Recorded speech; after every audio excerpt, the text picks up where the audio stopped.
Bine v-am găsit la Omenesc, o emisiune despre tot ceea ce ne unește dincolo de roluri, opinii, aparențe. Aici vorbim sincer despre tot ceea ce este prin definiție omenesc. Iar invitatul meu de astăzi este directorul companiei Panda Tour, Ion Cormei. Ion, te salut și îți mulțumesc că ai acceptat invitația de a avea un dialog sincer omenesc. Salut, mersi de invitație.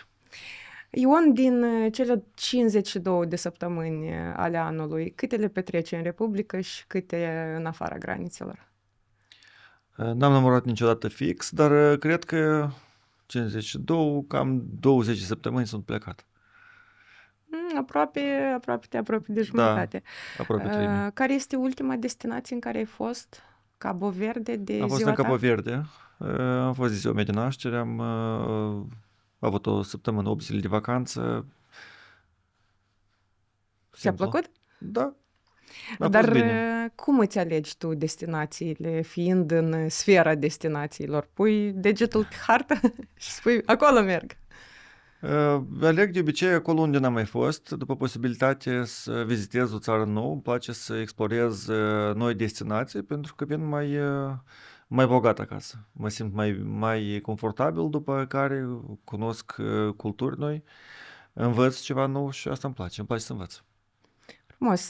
Vreau să menționez că noi aici facem un dialog, nu un interogatoriu, așa că ai toată libertatea să-mi adresezi sau să-mi întorci tu vreo întrebare.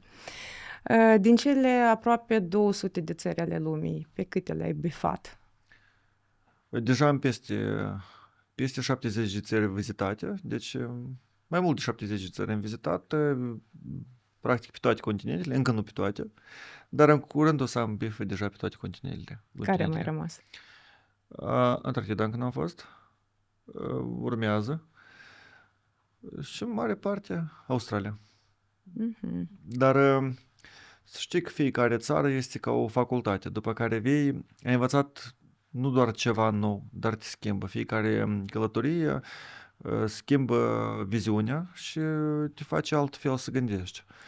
Și indiferent dacă mergi într-o țară dezvoltată sau într-o țară care nu este dezvoltată, de exemplu Capo Verde nu este o țară dezvoltată, oamenii trăiesc foarte, nu știu dacă greu o să fie cuvântul potrivit, dar despre tehnologie nu discutăm. În schimb, te învață alte momente. Ca de exemplu? Vezi cum poate să fie, cum trăiesc alți oameni, înțelegi ce trebuie să faci, înțelegi ce înseamnă dezvoltare, înțelegi oamenii ce sunt, chiar dacă nu au posibilitate, sunt foarte primitori, sunt foarte plăcuți în discuții, au grijă de oaspeți și înveți alte calități care toți sunt foarte importante pentru oameni. Da, și probabil te învață și o doză de smerenie, da? Că nu e neapărat, viața nu constă doar în bunurile materiale. Există alte valori. Și vreau să spun că chiar așa și este. Deci chiar bunurile materiale tot timpul trebuie să fie pe planul 2. Importă valorile omenești. În orice caz, în viziunea mea, așa este și oriunde în lume nu ai fi, nu trebuie să uiți de unde te-ai pornit, cum ești cu adevărat și trebuie să menții valorile tale de bază omenești. Se spune că oriunde am plecat, ne luăm pe noi cu noi, da? În ce măsură evadarea într-un alt peisaj ne ajută să depășim anumite stări mai dificile sau, într-adevăr, oriunde am merge, aceste stări ne vor însoți? Nu însoțesc. De obicei, dacă schimbi țara, de ce mulți când merg într-o situație doresc o schimbare, doresc să plece peste hotare? Pentru că atunci când schimbi țara în care ești, peisajul, automat schimbă starea ta. Și de multe ori avem diferite situații sau întrebări dificile care trebuie să le rezolvăm, nu le putem deoarece ne aflăm într-o anumită stare care blochează rezolvarea lor. Iar atunci când schimbăm peisajul, schimbă starea noastră și găsești o soluție. Asta și este una din, nu știu, pilonii oamenilor care se descurcăreți sau de succesului. Atunci când te blochezi, este bine să schimbi peisajul, viziunea, ca să vezi din alt unghi. Și neapărat este o ieșire din situație. Și clar că eu sunt de părerea asta. Adică îți lărgești spectrul, da? Din unghiurile din care poți vedea situația.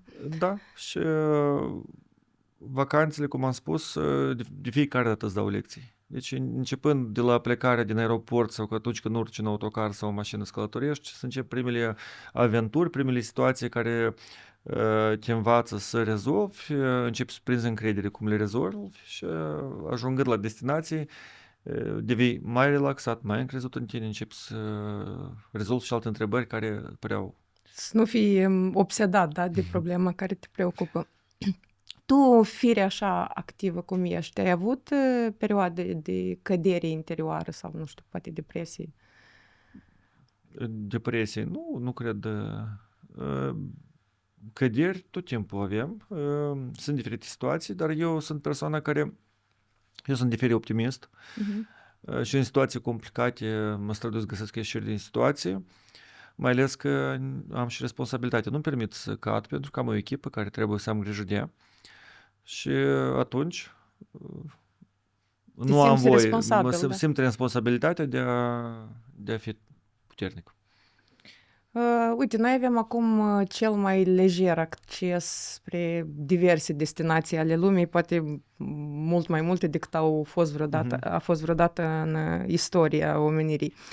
Categoric asta este extraordinar, dar pe de altă parte această accesibilitate nu produce un fel de saturație, uzură sau turiștii sunt mai greu de uimit. Adică chiar și turistul mediu, de ce să mergi la Marea Neagră când există Mediterană, oceanele și așa mai departe? Mai există posibilitatea de a fi uimiți clienții? Da, de fiecare dată. Orice aventură este o experiență și ea trebuie să fie unică, indiferent unde o faci, că o faci în Moldova, că o faci peste hotare, ea poate să fie unică, diferită față de ceea ce ai avut până acum. Mie îmi plăcea foarte mult, era o vorbă în pandemie, spunea că lumea nu va mai fi la fel, călătoriile vor fi altfel, lumea de mii de ani este la fel, oamenii gândesc la fel, sunt niște standarde sau scheme de gândire care ele sunt la fel în toate timpurile, indiferent de tehnologiile care se vor dezvolta. Și oamenii cum au preferat să călătorească, că au făcut-o din oraș la sat sau din la sat la oraș sau din... Inițial cu căruțele, da? Da. Că au mers cu căruța de la Mahala la alta, deci diferite viziuni, diferite posibilități, sau că de la Chișinău până la Iași oricum este o călătorie. Depinde cum organizezi. Totul constă în organizare și în dispoziția cu care pornești. Dacă pornești pentru a primi o experiență și a primi o plăcere din vacanță, o primești.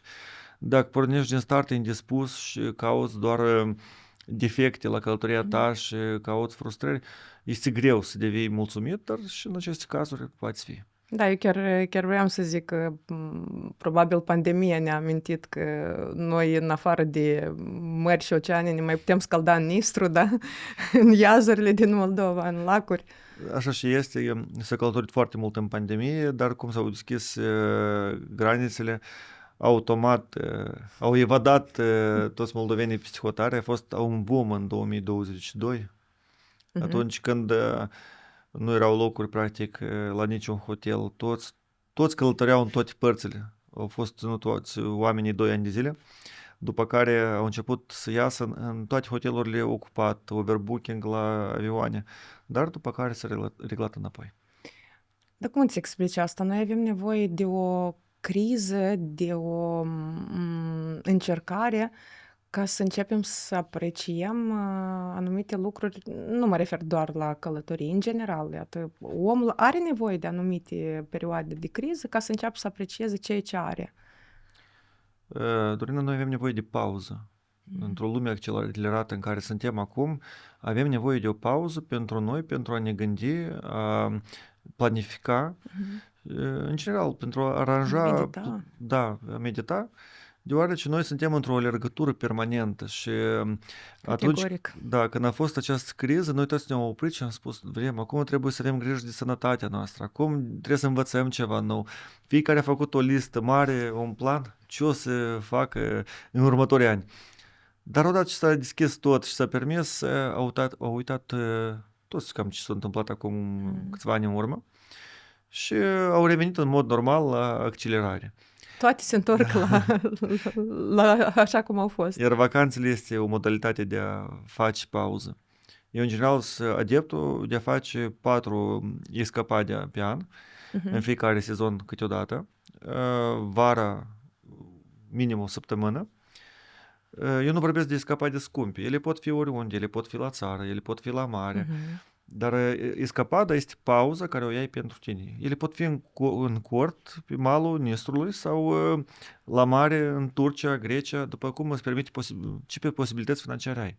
Deci banii nu sunt un impediment în cazul dat.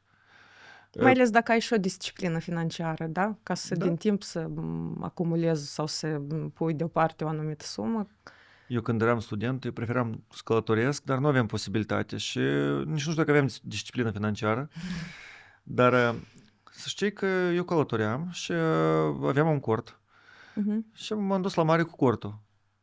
Aceiași bani care îi cheltuiam acasă pentru mâncare, îi cheltuiam acolo, făceam mâncare la ruc și pe malul mării aveam cea mai frumoasă atmosferă, cele mai frumoase amintiri și n-am cheltuit practic deloc. Deci până la urmă este în determinarea noastră de a ne lua această pauză, de a face o vacanță, o escapadă și de a ne permite nouă să ne odihnim. Pentru că noi nu ne permitem să ne odihnim, noi tot timpul avem cerințe către noi, dar nu ești productiv atunci când nu ești odihnit. Cu siguranță, bateriile trebuie să încărcate. Care este relația ta cu rutina? Rutina e cea mai importantă. Dacă nu faci lucrurile de rutină care sunt și tot timpul planifici strategii, dar rutina de zilnică nu o faci, atunci scapi să control lucru. Pentru că foarte mulți fug de rutină. Dar, de fapt, rutina este un fel de, înseamnă și disciplină și este baza la activitatea. Rutina este să mănânci dimineața, la amiază și seara. Asta e rutină, asta e obligatoriu. Nu faci, nu... Rutina este sport, dacă începi să faci, 3 ori pe săptămână sau zilnic, în dependență de fiecare persoană.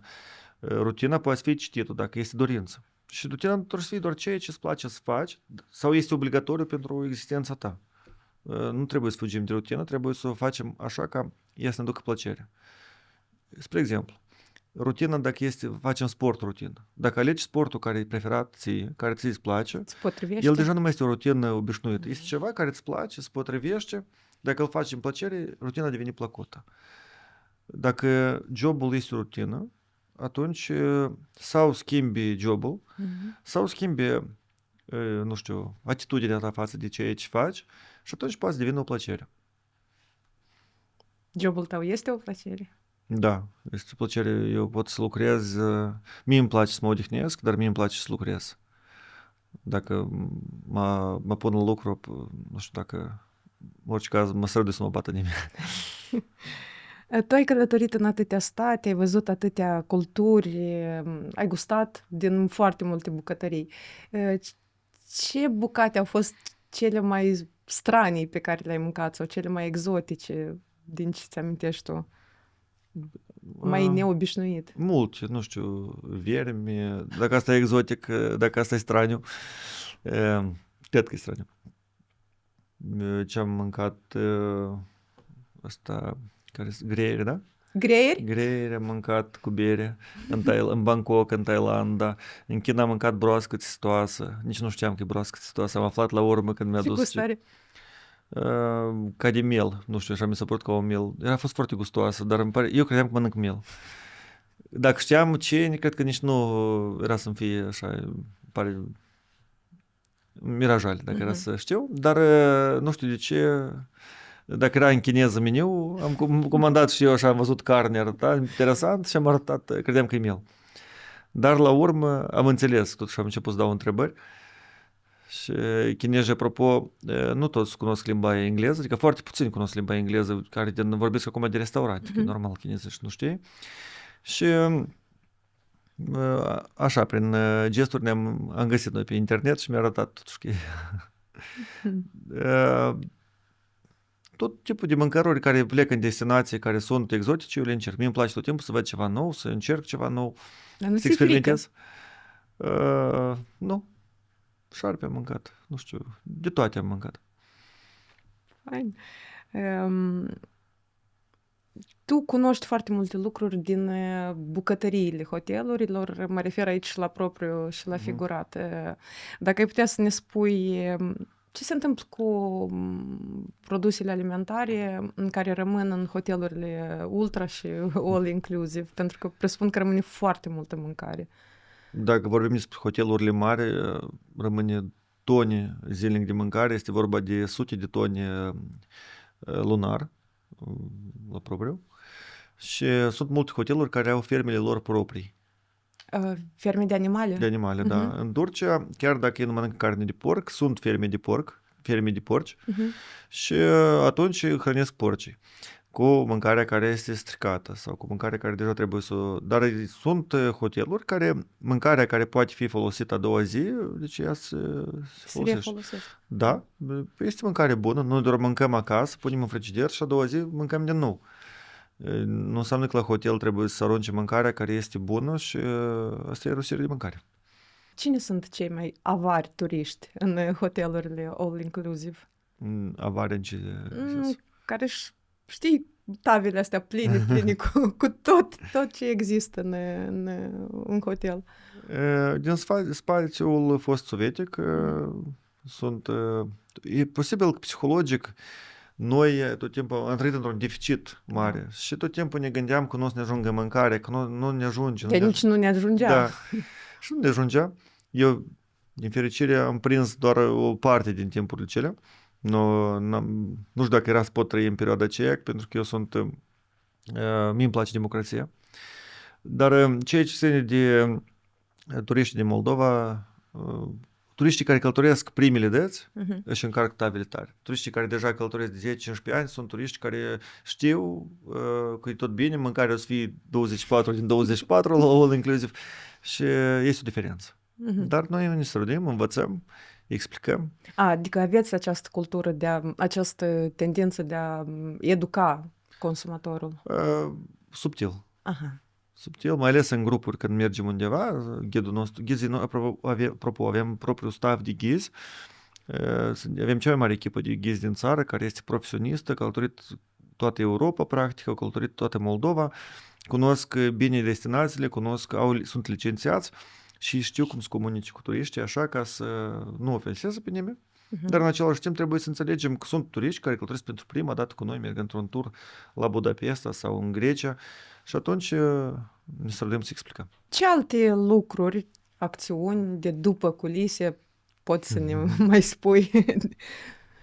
Peripeții avem permanent. Este un domeniu care lucrăm cu oameni, lucrăm cu diferite tipaje de oameni și sunt istorii hazlii, sunt turiștii care, eu am mai spus despre asta, care au scris plângere că a fost toată săptămâna ploioasă și doreau bani înapoi de la vacanța, de la mare. Sunt turiști care nu le place nisipul pe plajă, că erau câteva pietre. Deci, indiferență. Dar sunt turiști care știu să aprecieze, care știu să călătorească și revin la noi deja de 16 ani. Avem turiști care din primul an de activitate revin la companie. Și suntem foarte bucuroși că alături de noi și-au creat familie, alături de noi au crescut, adică au născut primii copii. Este așa plăcut să vezi cum. Fidelitatea contează nu doar în relații, ci și în business. Pentru mine tot timpul banii au fost pe locul 2. Pentru mine contează foarte mult relațiile interumane, pentru mine contează ca oamenii să fie satisfăcuți, dar sunt posibilități care noi le avem și sunt posibilități care noi nu putem să le... Deci nu putem să schimbăm comportamentul unui recepționist la un hotel. Putem doar să ne cerem scuze pentru aroganța lui și nu putem să schimbăm, să facem mai disciplinat o companie de zbor care poate să întârzie cu o oră, două la zbor, care tot nu depinde de noi. Dar noi suntem... Da, dar oalele strică în capul vostru, nu? Noi suntem în față, în prima linie și noi trebuie să explicăm și ne cerem scuză, ne străduim să contribuim așa cum putem din poziția noastră. Ion, tu ai studiat dreptul. În ce fel cunoașterea legilor este un bun ghid în lumea afacerilor? Asta este unul din punctele de bază care m-a ajutat pe mine în dezvoltarea afacerii, mai ales în Moldova, trebuie să cunoști legislația. De ce mai ales în Ei Moldova? te ajută să te aperi, ei te ajută să faci lucru corect Multe greșeli sunt făcute deoarece noi nu cunoaștem și începem să reacționăm și noi cum credem că asta e ilegal sau dar sunt multe momente care le sunt legale, care trebuie să le faci în afaceri, doar pentru asta este nevoie să cunoști cum. Iar la noi acum sunt multe schimbări, dar era o perioadă când abia aștepta ca un antreprenor să facă o greșeală, ca apoi să fie pedepsit la maximum. Ceea ce nu dă bine, că un antreprenor este persoana care creează locuri de muncă, care dezvoltă, schimbă ceva. Deci oamenii care sunt în antreprenoriat sunt oameni care vor o schimbare spre bine, sunt cei care dezvoltă. Și așa acest domeniu trebuie susținut, indiferent. Da, necunoașterea regulilor nu te absolvă de pedeapsă, da? Da, și pe mine personal m-a ajutat foarte mult, m-a ajutat să fac contractele corect cu partenerii, m-a ajutat de multe ori în litigi, m-a ajutat cu mulți operatori de peste hotare, m-a ajutat în pandemie, chiar și în prima zi de când am deschis compania, așa s-a primit că nu doreau să ne ofere denumirea pe care noi am dorit-o. Și anume, deoarece cunoșteam legislația, am putut să obțin denumirea Pandatur, pentru că era legal să o am, că era liberă, dar așa a fost. Deci din prima zi am folosit studiile mele și m-a ajutat foarte mult. Noi nu o să ne oprim foarte mult asupra activității Da. Pandatur, pentru că tu ai vorbit la acest subiect în multe interviuri. Tu ai fondat compania în 2010 și știi ce mi-amintesc atunci? Da. În acea perioadă, companiile turistice erau cumva foarte închise, inaccesibile. Adică dacă eu eram reporter atunci și vorbesc din punctul meu de vedere. Adică dacă era să apelezi la o companie turistică, ori îți spuneau condiții gen să numești neapărat, să dai denumirea companiei, ceea ce nu era acceptabil pentru noi. Tu, când ai apărut, n-ai refuzat, cred că, niciun interviu și nu conta cum se afișa denumirea companiei sau nu. Și era o perioadă când, practic, la toate buletinele de știri, de la toate televiziunile, apăreai tu și cumva ai devenit cunoscut fără ca să afișeze denumirea companiei. Ce te-a făcut să ai această abordare? Cum ai mirosit tu că, de fapt, ai doar de câștigat din a nu fugi de reporteri? Niciodată nu m-am gândit așa. Tot timpul, eu lucrurile fac dacă simt că așa trebuie să fac, eu pur și simplu merg și fac așa cum simt eu, cum primesc eu plăcere, cum eu doresc. Iar când am început afacerea în turism, eu n-am început-o din motiv că vroiam o companie de turism. Asta a fost după. Mai întâi de toate, eu vreau să călătoresc. După care, eu nu puteam să-mi permit cum vroiam. După care am început a călătorie, a organiza grupuri, prețurile erau foarte mari pe piață. Și eu zic, cum așa? De ce oamenii trebuie să plătească pentru o excursie la Slănic, Moldova, $200 pe atunci? Undeva așa costa, $150. Pe când eu puteam să organizez cu $50. Dar era o politică, că... Deci, mai întâi de toate, atunci, în turism, era puține agenții, toți cunoșteau între ei, o parte erau cu metri, rudi, nepot, fiică, și eu nici nu puteam să mă includ, eu nici nu știam Era cum. o Deci, rețea era închisă, o da? gașcă foarte închisă și țineau foarte mult prețul. Ei mai bine organizau un autocar pe an, strângeau bani serios și gata. Dar mie nu-mi trebuia așa, eu, mai ales că eram student, eram gata la bani foarte mici și mie atunci eu m-am gândit că eu am să fac o revoluție în domeniu și eu am să schimb percepția de vacanțe. Eu am oferit posibilitatea ca oamenii să călătorească mai mult. Deci noi am venit cu soluții pentru public, pentru turiști. După care eu până atunci dădeam interviuri, eram student, eram foarte activ, mergeam pe la emisiuni. Liga Tineretului. Era Uniunea Studenților, Liga Tineretului, Sindicatul Studențesc, deci eu permanent am fost social activ, permanent proiecte sociale. Și pentru mine nu era o problemă să dau un interviu, la mine tot era legal, eu nu aveam ce ascunde și nu mă temeam de televiziuni. Și atunci când prima dată m-a sunat o televiziune, zic, da, nici nu era obligatoriu să mă promovez. Eu n-am pus condiții înapoi. Eu am făcut pentru că eu vreau să spun prețurile oamenilor, să știe. Apoi s-a început pe piață. Deci noi n-am fost iubiți vreo 10 ani de toate companiile de turism. Noi am fost în opoziție totală. Dar cât de mult contează pentru tine să fii iubit de cei din jur? Eu niciodată n-am fost o persoană comodă. Eu fac așa cum simt eu că să fac, trebuie să fac. Am simțit o responsabilitate că mi-am asumat să schimb prețurile pe piață, eu am făcut-o și dacă știu că poziția mea este corectă, eu merg pe ea. Indiferent de părerea la cei din jur, s-au asociat mai multe companii împotriva noastră. Deci am avut o istorie tare interesantă. Dar n-au putut să facă nimic pentru că după mine era dreptate, așa în gândirea mea era. Și atunci noi am început, pe urmă ei comentau de ce noi permanent apărem la televizor, de ce noi dăm interviuri. Eu dădeam pentru că eram deschis față de oameni, aveam ce ascunde și apoi ei comentau de ce dau așa prețuri mici, că stric piața. Asta a fost o perioadă de vreo 10 ani când noi, chiar și acum, sunt multe companii care nici până acum nu ne agrează pe noi. Dar asta este problema lor, nu a noastră. În ce măsură sunteți afectați de știri? Suntem. Este un domeniu care lucrează foarte mult din aspect psihologic. Vacanța și emoțiile sunt foarte legate și atunci când știrile sunt negative, emoții negative, dacă știrile spun că o să fie criză, atunci toți pornesc să gătesc de criză. Dar a mai spus cineva la noi că dacă o să spunem că o să ne gândim că o să fie rău și o să spunem că o să fie rău, atunci o să fie rău.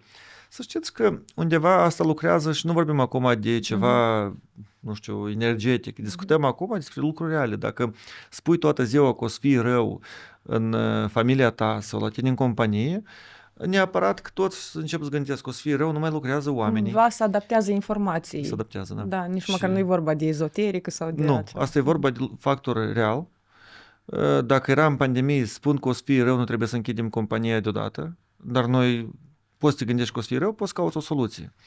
Iar doi, când oamenii încep să economisească, să oprească banii pentru că o să fie criză și toți se gătesc, atunci economia nu mai lucrează. Ca un domino, deci unul pe altul, Efect în lanț, da, și cade.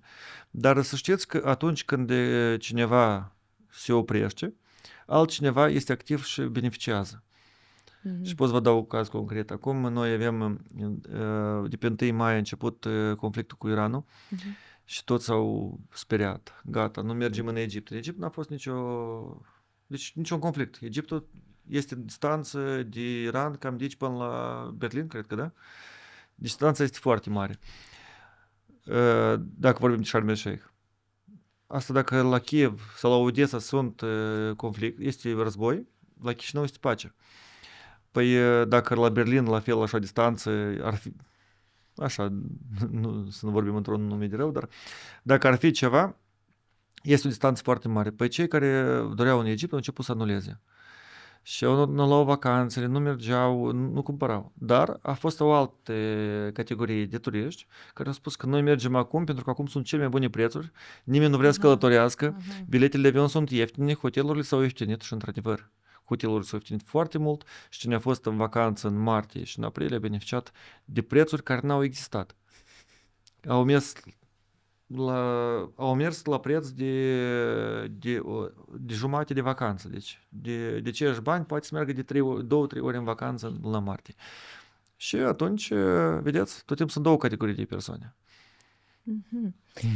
Și de aici înseamnă că tu trebuie să fii mereu la zi cu știrile. Le urmărești tu sau ai o persoană care îți face, nu știu, un rezumat? Eu urmăresc doar de bază, mă străduiesc să nu mă aprofundez foarte mult în ele, dar contextul trebuie să-l cunosc. Eu mă uitam după prețul la baril, nici nu mă uitam după știri. Mă interesa cât o să coste baril. Eu știu că dacă prețul de la baril de petrol o să fie după $130 barilul, atunci noi intrăm în criză. La moment este 90 și ceva sau 100. A fost 115 cel mai mult. Dar el joacă în dependență de știri. Deci, la moment, noi nu avem criză. Nici nu suntem în precriză.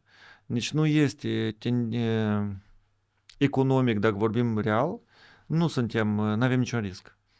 Și chiar dacă se închide distribuitoarea ce blochează, deblochează, oricum, la moment, nu este riscul ăsta de a intra în criză. Cine beneficiază de oportunitățile care apar acum? o să bucure peste 2-3 ani pentru că o să obțină la multe momente la prețuri foarte bune. Iar alții o să spună că, ia că dacă făceam, mă gândeam, dar mă temeam. Deci nu trebuie să te temi. Nu. Cine îți face agenda? Sau poate tu ești într-atât de disciplinat că nu ai nevoie de un asistent. Eu am avut, deci am avut funcția de asistent, anume personal, apropo, o persoană foarte competentă, dar până la urmă mie îmi place totuși să-mi fac eu singur agenda. Îmi place singur, anumite chestii îmi place să le fac eu, să le organizez pentru mine comod. Și plus la toate, eu sunt o persoană disciplinată, dar îmi place să-mi las o rezervă pentru În mine. cazul că... Aha. Da, de ce? Nu știu, eu singur o fac. Care este legătura dintre turism și agricultură? Turism și agricultură. Mhm. Știi ceva despre ce fac sau ce? Mă refer că depindeți probabil de prognoza meteo. Bun, da. Dacă aș, pur și simplu, noi acum lansăm ceva în agroturism și dar ești prima persoană acum care aude despre asta, care îi spun. În general, da, depindem de timp. Dacă afară, dacă este o lună ploioasă în vară, atunci ne stricat tot sezonul nostru de vacanță. Depinde mult de timp. Dacă este căldură afară, atunci normal că vânzările sunt mult mai bune. Asta în Depinde. timpul verii și probabil în Și iarna, sezonul... dacă nu este zăpadă, oamenii nu merg la munte și atunci noi pierdem sezonul de munte. Este un domeniu foarte riscant, dinamic, plăcut, frumos. Este de o plăcere să mergi să închei contracte pe malul mării, frumos, la hotel de 5 stele, dar este și a doua parte a monedii că sunt foarte multe riscuri. Vedeți acum cu conflictul, la noi au căzut vânzările foarte tare. Chiar dacă eu am vorbit de turiștii care au mers și au beneficiat, noi am avut pierderi foarte mari. Tot sectorul. Deci toate companiile de turism, sunt multe companii care sunt într-un deficit financiar foarte mare acum și chiar sunt sub risc.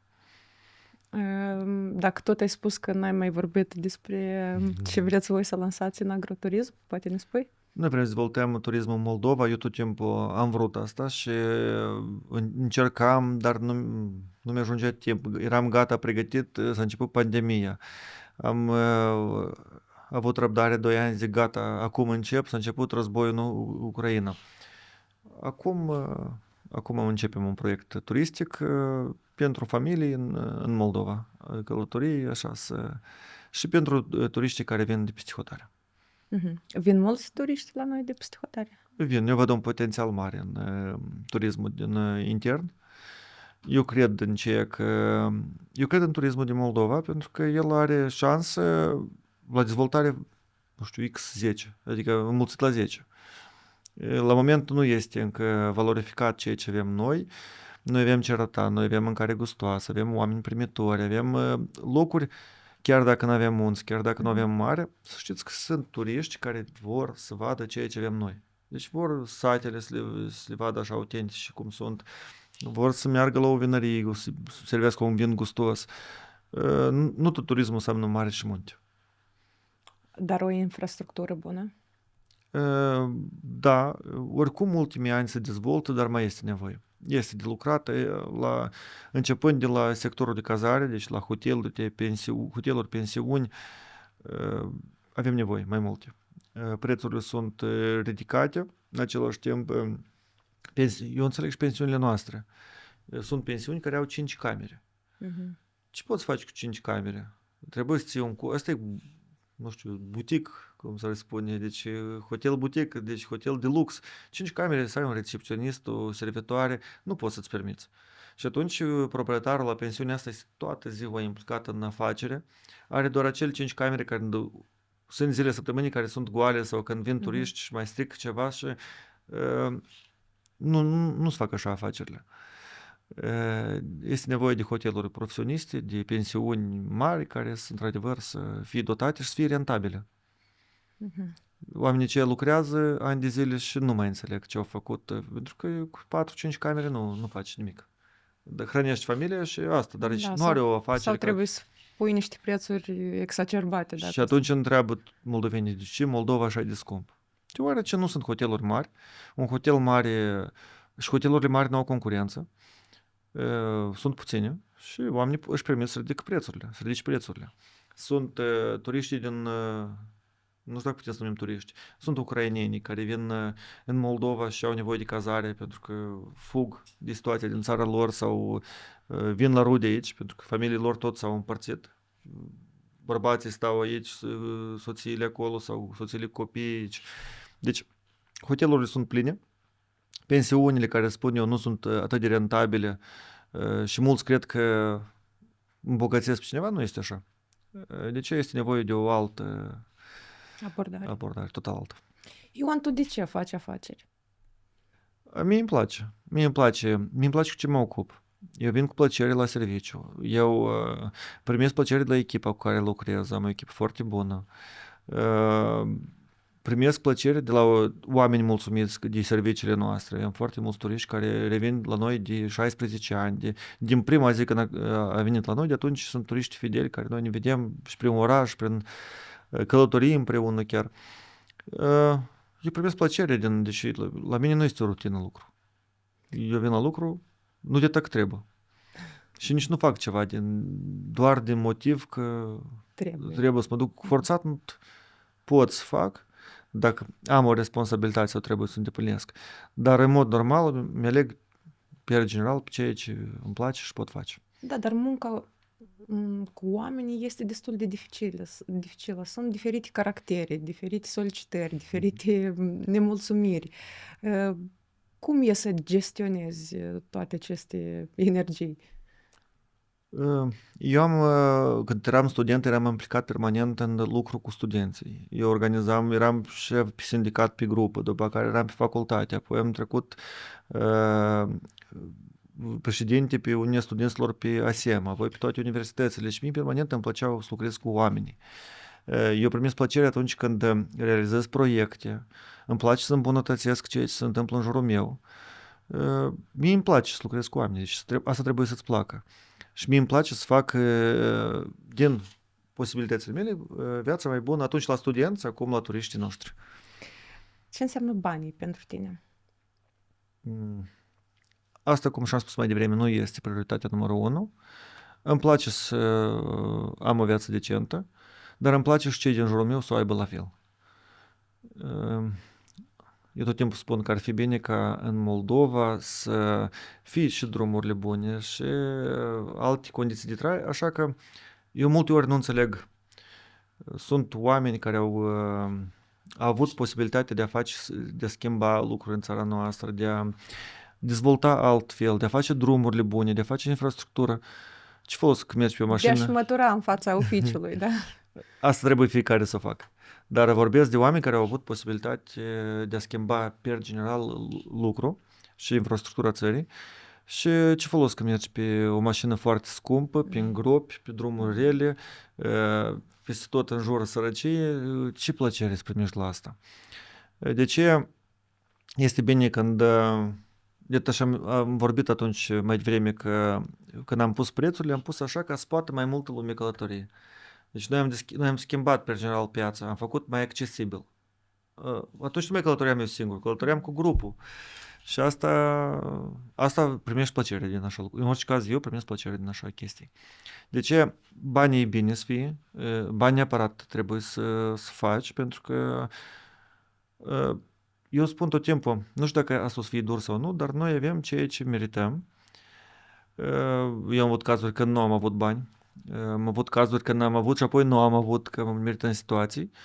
Probabil trebuie să iei decizii în anumite momente la timp. Și asta este. Uneori când întinzi mult timp, asta costă. Costă bani, sănătate, nu știu, emoții. Cel mai bine deciziile să le iei atunci când ele trebuie luate. Cu trei de caracter.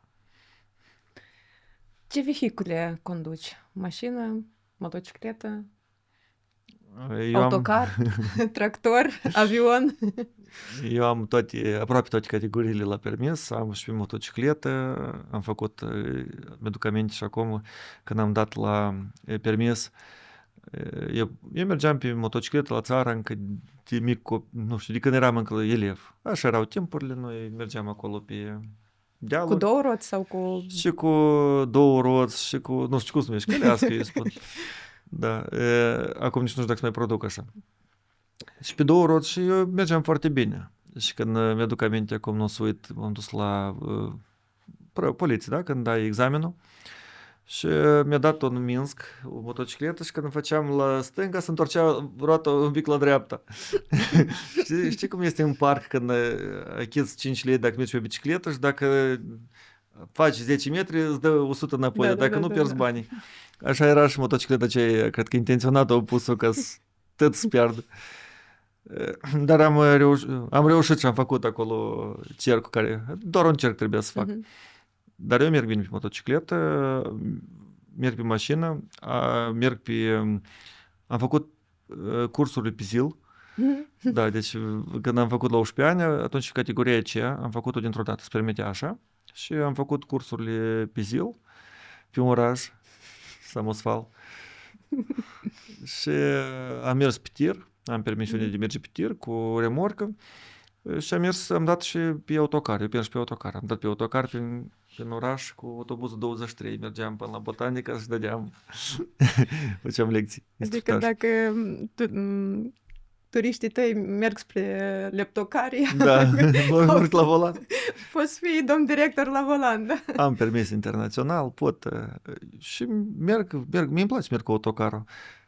Așa simți o atmosferă este deosebită la autocar la volan, simți că tot drumul este a tău, ești mare, mașinile fac loc. Dar cu tirul? Cu tirul tot îmi place, dar nu-mi place remorca aceea în spate, așa tot timpul. Autocarul parcă mai bine îl manevrez, mai tare îmi place mie. Manșa avionului? Am încercat, n-am licență, m-am gândit că o să fac, dar acum văd că apar drone și cred că până o să primesc eu licență o să pot și fără, cu dronă zburăm. Iaht? Tot am fost pe mare, am făcut un instructaj, dar nu am încă de skipper certificat. Cred că o să fac, nu reușesc. Dar nu am iaht, deci N-ai? ce să fac cu el? Încă? Mașină am. Nici nu planific. Eu, cum am spus, nu știu, până când nu văd. Asta este și o responsabilitate financiară foarte mare, pentru că iahtul trebuie să mergi cu el. Cu parcarea lui costă foarte scump, întreținerea costă enorm. Numai dacă să fie un business aparte pentru yachting, dar asta, noi încă nu am dezvoltat acest sector. Încă nu ți-a venit ideea asta. Mi-a venit, dar nu l-am dezvoltat. Vreun gen de sport pe care îl practici? Poate extrem? Mie îmi place sportul extrem. Sportul rutină, regulat. Mie îmi place să alerg. Deci eu de obicei, în mod normal, 2-3 ori pe săptămână, chiar și 4 iarna asta, alergam în parc. Sală fac 3 ori pe săptămână. Am acum 2 săptămâni, nu am făcut, dar revin înapoi. Îmi place tenisul de câmp, tenisul de masă. De ce spun diferit? În notul. Și eu le combin. Deci eu nu vreau să fac doar un tip de sport, sală. Pentru mine este prea plictisitor. Eu sala chiar o fac forțat. Cu toate că uneori îmi place. Dar dacă fac o zi în parc alergat, o zi la not, o zi la sală, o zi la tenis, atunci pentru mine e perfect. Și atunci eu mă organizez altfel sport. Sport fac, da. Pentru sănătate e bine, e bine. Și chiar așa încă mi-e bine pentru sănătate decât aceeași tip de sport. Dar faci sport pentru că asta te disciplinează sau pentru că așa dă bine printre oamenii de afaceri?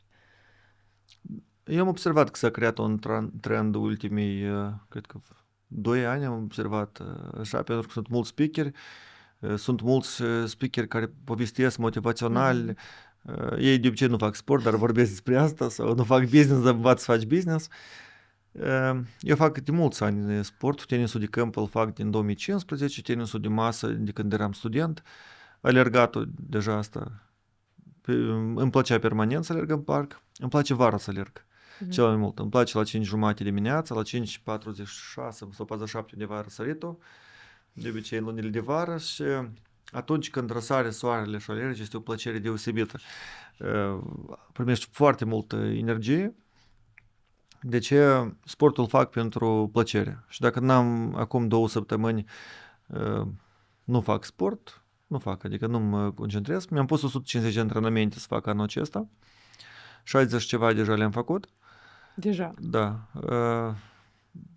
O să le fac pe toate, dacă mi-am pus ca scop, o să îndeplinesc. Atunci când îmi pun un scop, eu îl duc până la capăt. Te ții de el. Da.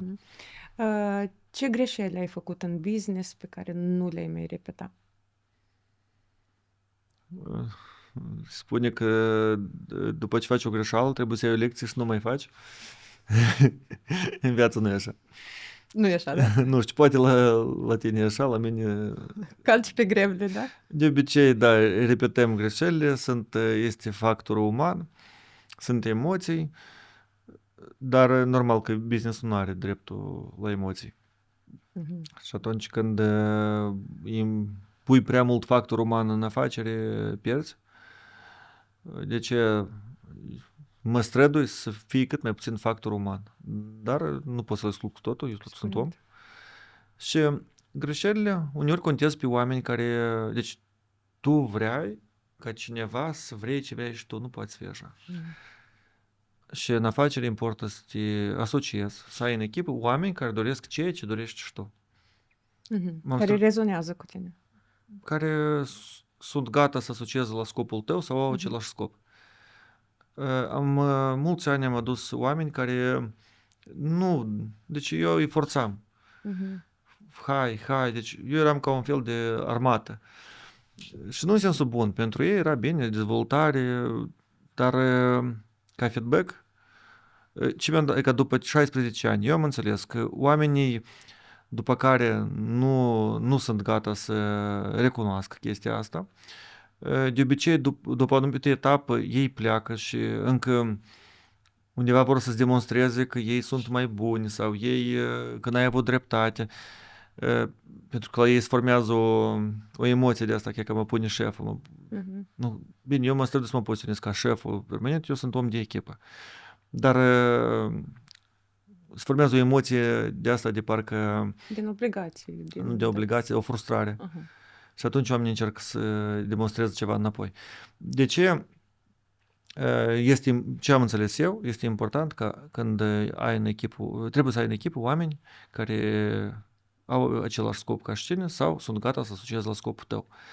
Oamenii nu trebuie să-i împingi din urmă, nu trebuie să-i tragi, ei trebuie să meargă sau după tine sau înainte cu tine. Tu ești văzut ca o persoană care face caritate. De unde vine această chemare? Sau poate ce se ascunde în spatele ei?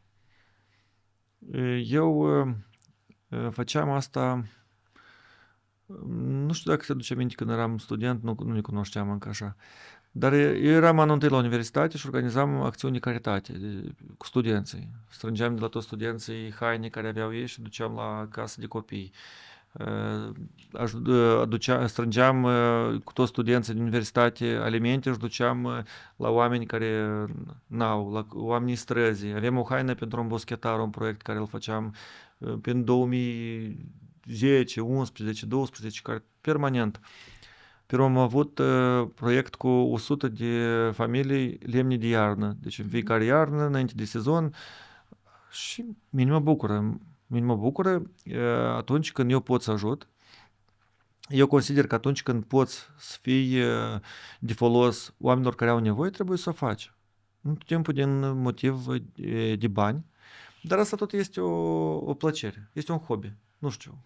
Da, dar tu ții neapărat să afișezi lucrul ăsta sau pentru că binele se poate face cumva și în tăcere, da? E important pentru tine ca despre asta să se știe. Eu cred că, în general, binele trebuie să fie făcut în tăcere, dar atunci când vrei să faci bine, În primul rând, nu trebuie să vorbești doar despre lucrurile rele. Nu trebuie să lăsăm să fie știrile doar despre intrigi, lucruri rele, trebuie să arătăm și lucruri bune. Și să molipsim oamenii să o facă. Eu tot timpul când fac ceva, mai ales acțiuni de caritate, eu mă strădui tot timpul să asociez încă oameni în acțiunea mea. Așa ca să mai educ, pentru că asta e o educație civică care se dezvoltă. Eu am început să o dezvolt când eram student anul întâi și o făceam cu studenții. Apoi am început să o fac și cu oameni de afaceri. Și eu am observat că toți cei care făceau cu mine împreună, acum fac aparte. Și ei. Și eu socot că asta e încă un plus valoare care eu pot să-l dau aici. Plus la toate, noi înainte nu afișăm așa mult, le făceam și nici acum, noi nu afișăm pe toate care le facem, dar inclusiv echipa noastră consideră că e bine să arătăm la oameni și aceste lucruri. Să mă lipsiți. Este... Eu în primul rând mă bucur când văd că alții o fac. Eu tot timpul, dacă văd că cineva face o acțiune de caritate, eu sunt primul acolo cu like-uri, cu comentarii, cu susținere. Și chiar și acum suntem în proiecte, apropo, acestea nu le afișăm. Dar eu consider că e bine lucrurile frumoase să le arătăm. Să nu arătăm numai ceea ce este negativ, numai lucrurile rele, dar să arătăm lucrurile bune.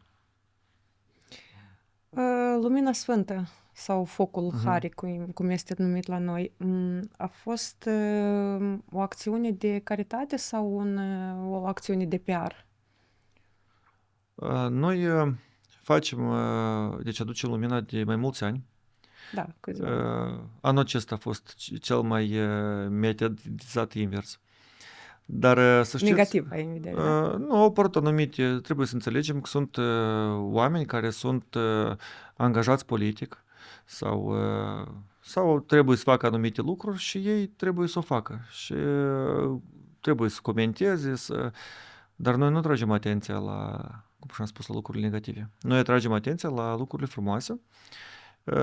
Am avut foarte multe mesaje de susținere, am avut oameni care s-au bucurat de acest lucru. A fost o implicare, nu vorbim acum de bani, vorbim de implicarea care a fost și emoțională și în timp de război, să duci dintr-un aeroport închis să zbori cu avionul, asta nu este un lucru simplu. Pe această cale vreau să mulțumesc și oamenilor care ne-au susținut să facem chestia asta. Eu consider că oamenii care au de apreciat, apreciază, iar cei care au părerea lor trebuie să o aibă pentru ei. Noi nu... Bun, dar de ce tu te-ai implicat în acest proces? Care e legătura dintre turism sau dintre afaceri și biserică? Dacă vorbim dintre afaceri și biserică, nu văd nicio legătură, dar eu personal am simțit o responsabilitate să o fac. Am făcut-o mai mulți ani. Anul acesta a fost un an complicat și chiar și în această perioadă și complicat pentru noi. Această responsabilitate m-a împins să o fac. Nu știu, eu am decis că eu trebuie să fac asta. Bun, tu organizezi de mai mult timp pelerinaje, da? Pe Athos, în Iordania, la Ierusalim. În ce constă atunci legătura dintre tine și biserică? Ești un om evlavios, religios? Noi cred că suntem unica companie de turism care organizează pelerinaje. Poate mai face cineva, nu știu. Dar noi suntem unicii, cred, care promovăm acest tip de tururi. Eu fac asta pentru mine. Eu, cum am spus și mai devreme, eu fac ceea ce îmi place mie. Nu întreb. Socot că este de responsabilitatea mea să o organizez. Nu știu de ce. Așa am simțit eu. Ești o persoană religioasă? Mergi la biserică, ții posturi, nu știu, ai citit Biblia? Da, merg la biserică, merg în pelerinaje. Eu de obicei nu mă laud cu chestia asta, de asta și mai greu spun. Merg, de ce nu? Eu consider că este ok pentru fiecare, este bine pentru fiecare creștin să meargă măcar periodic. Sunt perioade în viață când noi mergem mai des, sunt perioade în viață când totul e bine și noi considerăm că nu mai avem nevoie și ne amintim atunci când este greu. Pentru că noi ne amintim de biserică, de Dumnezeu, atunci când când suntem în perioade complicate. Păi să știi că e bine atunci când e bine să mergi oricum. Pentru că asta îți oferă o liniște, fiecare simte diferit, eu simt că trebuie să merg. Mai am unde merge, crește în această direcție, dar eu primesc o plăcere de la pelerinaj, nu fac de obicei nici multe ori merg, nu afișez. Mie îmi place trebuie să recunosc că mie îmi place să merg. Mi place pe Athos foarte mult. Noi avem tururi pe Athos, chiar le organizăm. Acest pelerinaj s-a început de la plecarea mea pe Athos. Eu vreau să ajung pe Athos. N-am fost niciodată și am auzit de la cineva că a fost acolo și eu pentru mine simțeam că trebuie să ajung acolo.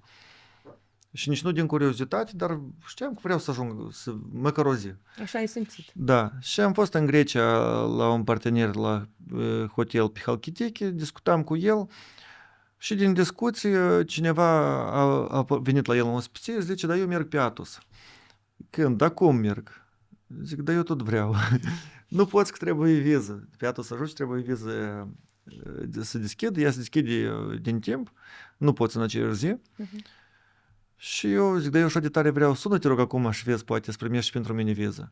Și el sună, zice, nu putem să deschidem, dar dacă vrei, hai cu noi până încolo, măcar să vezi până la portul la Oranopoli. Și mergând până la port, am ajuns în port, acolo am intrat și zic, vreau să intru și eu pe Athos să merg să vizitez. Când? Azi nu-i posibil, apoi s-a apropiat un om și zice, sigur vrei, da, hai că-ți facem ție viză acum. Și am fost pe Athos, am stat 2 zile, mi-a plăcut.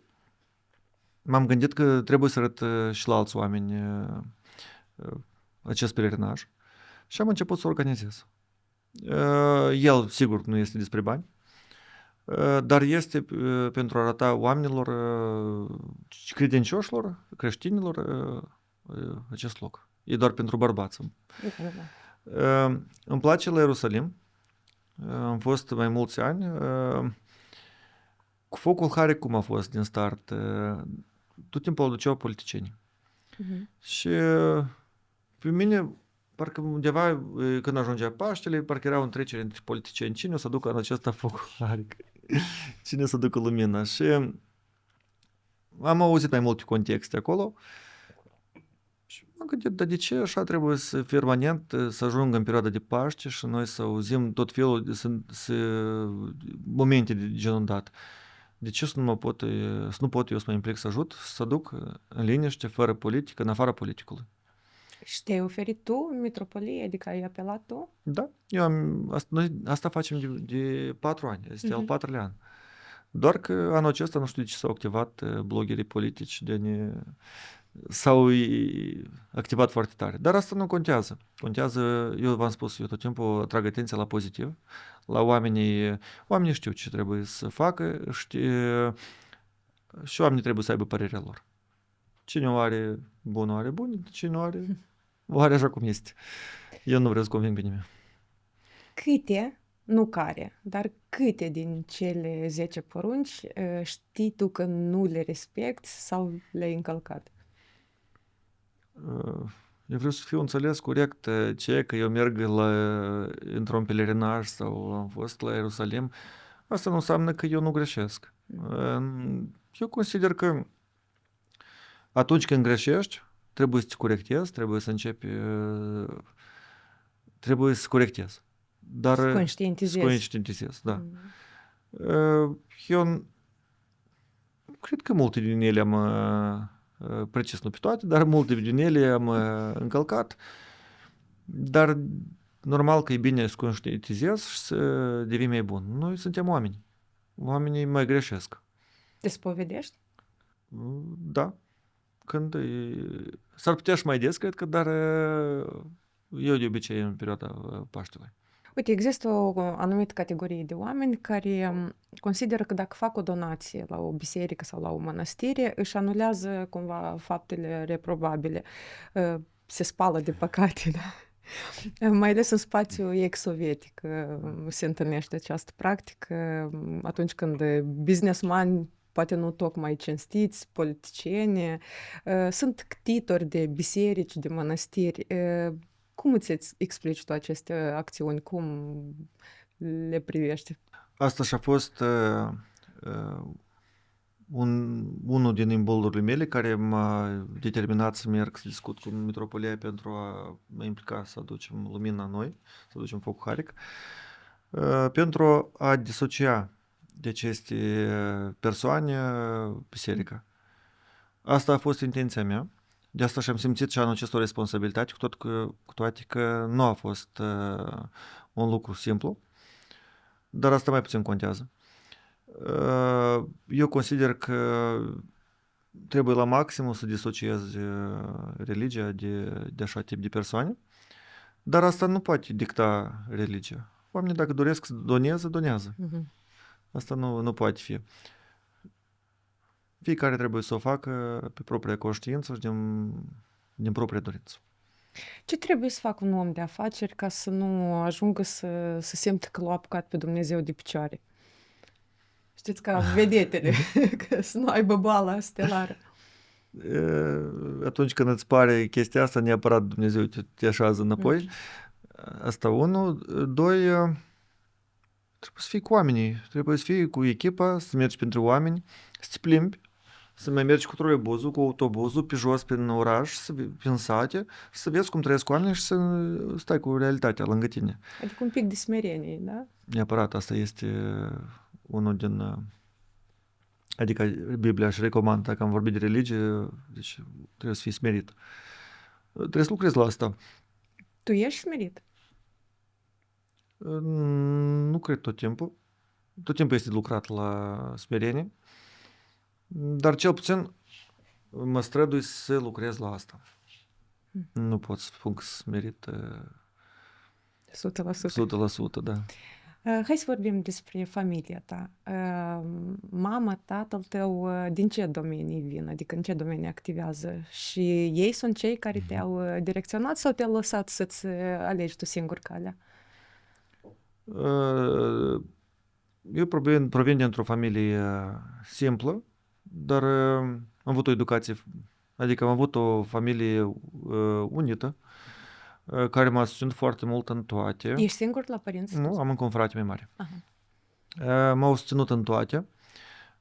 Tata meu lucra șofer, iar mama a stat tot timpul cu noi. A avut grijă Da, a avut grijă de familie. Am avut și libertate. După 15 ani, undeva 14 ani, eu am avut multă libertate.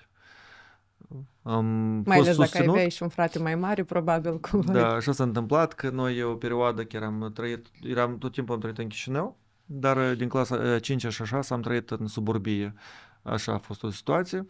Și eu veneam la Ciocana de la Băcioi, în fiecare zi dimineața și seara înapoi, eram clasa 5-a. Și mine foarte mult m-a dezvoltat acest moment, pentru că eu consider că trebuie să trecem prin greutăți. Greutățile care le trecem noi nu sunt date întâmplător și ele ne fac mai puternici, indiferent de situație. Contează abordarea care o ai față de dânsele. Și plusul, dacă vorbim de familie, că am avut și libertate și susținere. Părinții tot timpul m-au susținut în ceea ce fac. Nu m-au ținut blocat așa să cresc ca la incubator. Și asta floare de cameră. Vreau să mulțumesc, da. Am putut să greșesc, am putut să fac multe greșeli și am putut să fac multe lecții. Foarte multe. Deci zilnic le făceam. Nu de astea așa micuțe, dar tot timpul învățam o lecție nouă și asta m-a format. Au fost severi cu tine? Pe anumite aspecte, da. Trebuia să fiu la școală responsabil, să am note bune, să nu-mi scrie în zilnic că am fost nota 2 la purtare, dar uneori mă conformam, uneori nu. Părinții tăi au fost în destinații exotice? Noi vorbim de oameni care au crescut, au trăit între zidurile URSS-ului. Ei au fost undeva? Ei cât au fost în Crimea. Asta au făcut călătorie mai depărtată. Mă refer acum când tu activezi. Acum au fost în Grecia, în Egipt, au fost în multe țări. În Europa, care au fost Turcia. emoțiile lor? Bună, îi place să călătorească, ei știu să călătorească Și când era chiar și Uniunea Sovietică, călătorea foarte mult în Ucraina. Mhm. Odessa, Kobliva, Zatoca, Crimea, asta era tot. Și Constanța, pe urmă. Dar după care au călătorit, le place. Și acum călătoresc. Frumos. Tu ai vrea să îmbătrânești în Moldova? Da, eu cât mai mult călătoresc, cât mai tare îmi place țara mea. Frumos. Eu nu m-aș muta.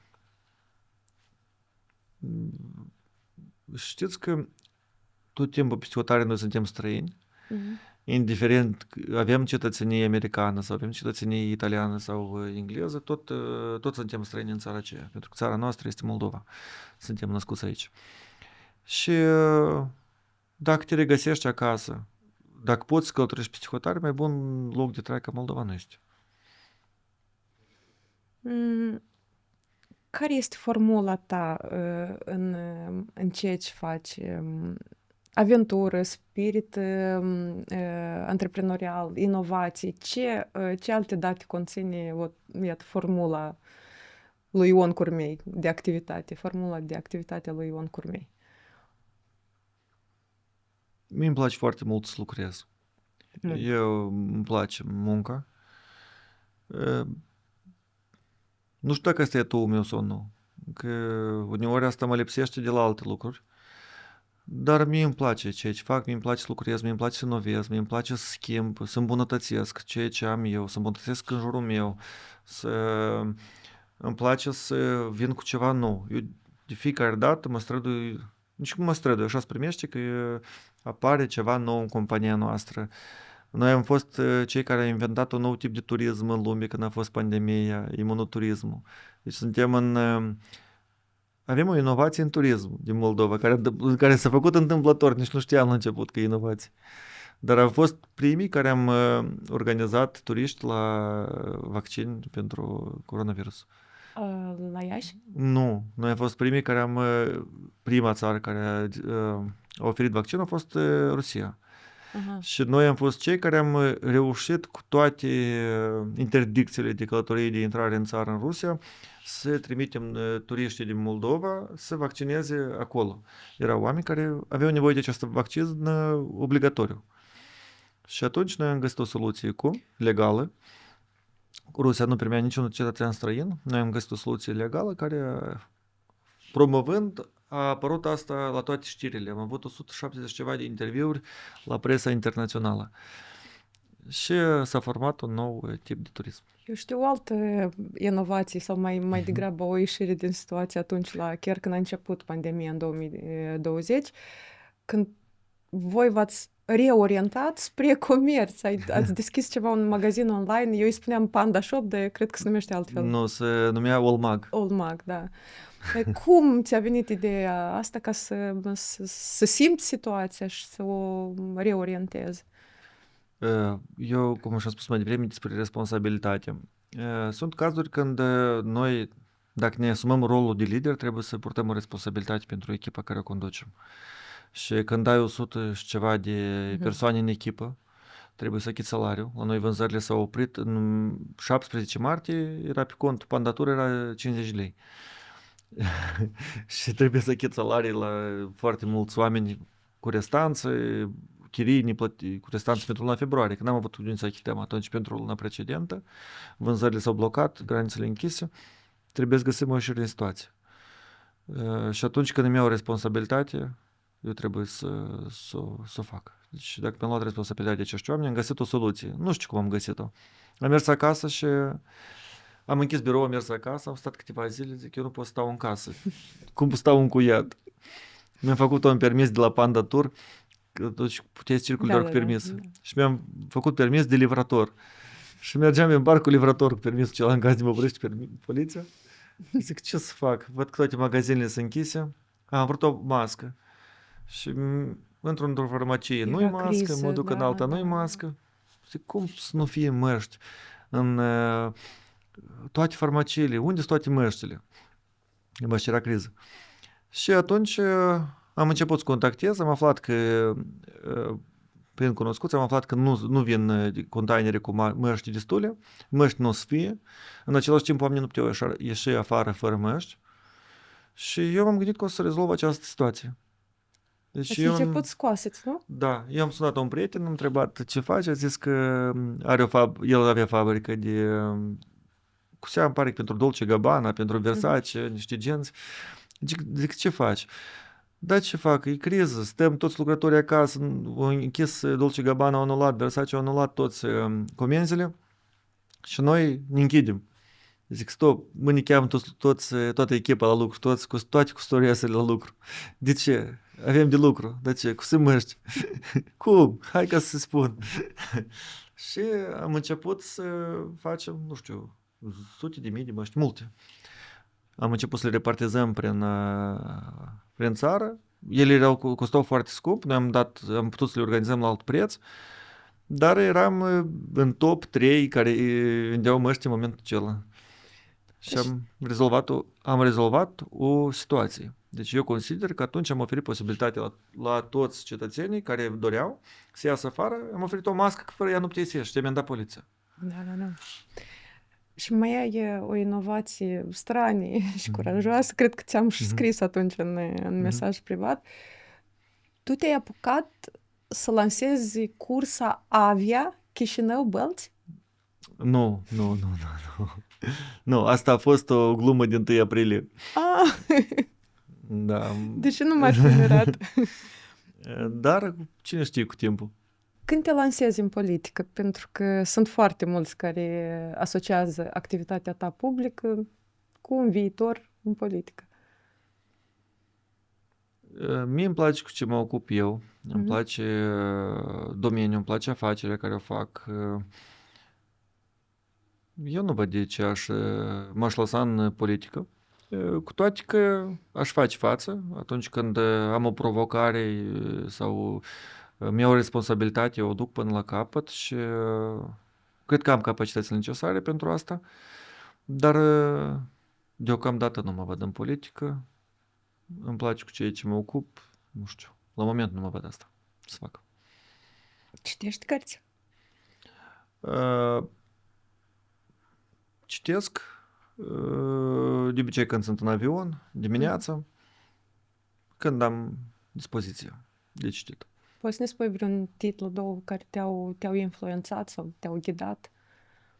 Pe mine mai mult m-au influențat oamenii și m-au influențat călătoriile.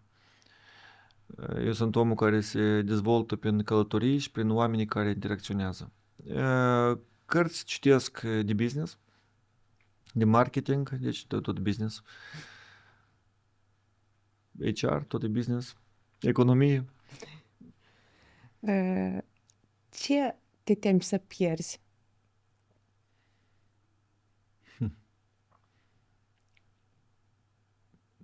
Foarte bună întrebare. Apropo, să te temi, este un păcat. Nu știu dacă știi. Deci, dacă vorbim pe plan profesional, atunci nu trebuie să te temi niciodată. Cât mai tare temi, cât mai tare pierzi. Personal, clar că trebuie să... Cel puțin atunci cât ești, cât ai, nu trebuie maximal să te implici, nu să faci asta după ce pierzi. Adică să apreciezi atât Trebuie timp. să apreciezi ceea ce ai, trebuie să te mulțumești cu ceea ce este și trebuie să faci maximum cât poți, cât este, până ai pierdut. După ce ai pierdut deja, Târziu. nu poți să mai faci. Cum îți stabilești scopurile? În funcție de posibilitățile actuale sau mai întâi îți pui scopul și apoi înhămi posibilitățile în slujba țelului tău? Nu știu, dacă puneam după posibilități, cred că nu îndeplineam ceea ce vreau. Mai întâi mă gândesc ce vreau eu. Și pe urmă adaptezi. Adaptez după ceea ce vreau să fac. Dacă vreau ceva concret, eu știu cum să ajung acolo. Dacă îmi trebuie ceva, știu cum să obțin. Dacă vreau să construiesc, să fac un proiect, păi eu știu cum exact, adică eu înțeleg, îl vizualizez atunci când îl vreau deja, când încep să vreau. Nu am așa că eu nu trăiesc cu ziua doar de azi. Tot timpul am un plan. Adică privești, mereu ești cu ochii spre viitor. Da, dar tot timpul trebuie să fii prezent. Azi trebuie să lucrezi pentru azi, nu doar pentru mâine. Deci azi trebuie maximal să fii implicat. Și relația ta cu trecutul? La trecut nu prea mă gândesc. Unde am greșit, unde am fost corect, unde am mers, tot timpul am mers înainte. Nici nu mă gândesc la trecut. Dacă m-aș gândi doar la trecut, nu avem timp să trăim în prezent, da. Cel mai bine pe prezent să te concentrezi, dar să ai un plan, un drum pe care mergi. Trebuie să știi că dacă mă pornesc la, nu știu, cum suntem în centru și mergem la botanica, apoi noi trebuie să știm drumul ăsta aproximativ. Dar să ne uităm la semafoarele pe drum, să mergem cu gândul numai la final. Se spune că nimeni nu se întoarce dintr-o călătorie la fel cum a fost până la ea. Spune-mi 2 destinații în care ai fost și 2 lecții concrete pe care le-ai învățat din acele destinații la întoarcere. Bine, m-a marcat foarte mult India, unde pe aceeași stradă, pe partea dreaptă, trăiesc oameni foarte bogați și pe partea stângă trăiesc oameni foarte săraci, de tot. Dacă vorbesc, pe lângă faptul că merg animalele pe drum și murdărie multă, pe partea dreaptă curat. Despre asta vorbeam mai devreme, că ce folos că tu mergi pe mașină scumpă când toți în jur trăiesc foarte greu. Ce folos că el stă bine în partea asta de drum când deschide, dă trepele într-o parte, sute peste geam și acolo toți mor de foame. Este important să avem o balanță între mediul nostru. Nu noi să ne, dacă putem, nu noi să coborăm din standarde, dar să ne străduim să ridicăm oamenii ceilalți, să ajutăm, să-i susținem, să-i motivăm, pentru că motivația foarte mult contează. Cum am spus și mai devreme, dacă faci un lucru bine, bun, motivează și pe alții să o facă. Tu nu poți să ajuți pe toți, dar tu poți să motivezi mulți oameni să o facă la fel. Și asta deja e un aport. Poți nici să nu ajuți, dar motivează pe alții să o facă. Deja asta e bine, pentru că fiecare lucrează diferit. A doilea, China m-a marcat mult inovațiile. Eu sunt omul inovațiilor, mie îmi place să dezvolt, mie îmi plac tehnologiile. Eu sunt într-un pas cu tot ce se întâmplă. Eu programez, pe lângă toate, este un nou hobby meu. Mulți, poate la vârsta mea, eu nu mă consider bătrân, mă simt foarte tânăr, mă simt ca la 20 de ani. Nu că ai avea mai mulți. Da, dar eu am început să învăț programarea și eu prins plăcere din asta. Pentru mine, adică eu în fiecare zi învăț și mai tare vreau. 2 reguli quasi importante dacă vrei să ai o afacere de succes. 2 reguli. Mai întâi faci un plan și dacă îți place planul tău, odată ce te-ai pornit, nu te mai teme, mergi înainte. Dar dacă te temi, nu te mai duci, nici nu te porni. Nu fă planuri. Da. Dacă ai pornit, gata. Și a doua? Și a doua, trebuie să faci ce la ce te pricepi tu. Nu fă ceva din alt domeniu, pentru că o gradă vecinul tot timpul este mai gustoasă, cresc mierile mai bune, e mai frumos. Fă ceea ce tu poți, deci trebuie să tragi atenție la ceea ce ești tu bun. Calitățile forte ale tale. Da, dar pentru asta trebuie să te cunoști foarte bine. Cu asta trebuie să începi. Dacă nu te cunoști, dacă nu știi calitățile tale forte, nu încerca. Nu pierde timp. Mai întâi ocupi de tine și după care pornești un drum serios. O afacere este o responsabilitate. O afacere poate fi dureroasă, financiar, din diferite aspecte. De aceea, până a porni la acest drum, trebuie să înțelegi unde mergi.